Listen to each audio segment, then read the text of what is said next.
కమలాకర్తో పాటి అందరూ హాల్లో ఉంటారు. అప్పుడు కమలాకర్ నేను ఒంటరివాణ్ణి అనుకున్నప్పుడు మా ఇంటికి వచ్చింది మా వైజయంతి వదిన.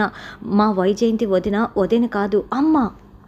అమ్మలా మా ఇంటికి వచ్చింది అని కమలాకర్ వైజయంతిని పొగుడుతూ చెప్తూ ఉంటే వైజయంతి ఆనంద బాష్పాల్ని కారుస్తూ ఉంటుంది.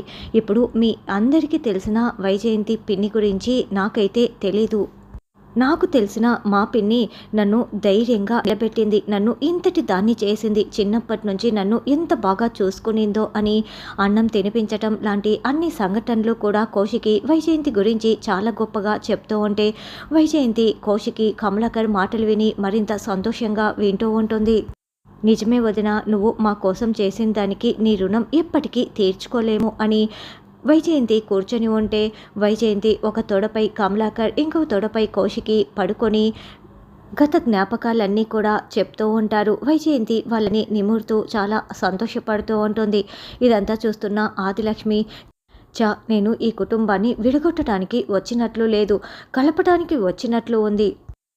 ఏదో ఒకటి చెయ్యాలి అని ఆదిలక్ష్మి అనుకుంటూ మండిపడుతూ ఉంటుంది.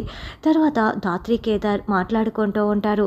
అక్క పిన్ని చెప్పిందంతా వింటుంటే పిన్ని చాలా మంచిది, స్వార్థమే తెలియని మనిషిలా మనకు అర్థమవుతోంది ధాత్రి అని కేదార్ అంటే మళ్ళీ మనం అత్తయ్య గారిని మునుపటి మనిషిలా మార్చాలి కేదార్. వైజయంతి అత్తయ్యని మునుపట్లా మార్చేస్తే ఇంట్లో సగం గొడవలు పైగా పోతాయి. అన్నిటికంటే ముందు అత్తయ్య గారి నిషిని మార్చుకుంటారు. యువరాజ్ కూడా మారిపోతాడు. అప్పుడు నిషి యువరాజు చాలా సంతోషకరమైన జీవితాన్ని సాగిస్తారు. కాబట్టి వైజయంతి అత్తయ్య గారు మునుపట్ల మారిపోయేలా మనమే చూడాలి అని ధాత్రి చెప్తుంటే వీళ్ళందరూ ఎప్పటికీ సంతోషంగా ఉండకుండా ఏదో ఒకటి చేయాలని ఆదిలక్ష్మి అనుకుంటూ ఏదో కుట్ర చేస్తూ ఉంటుంది.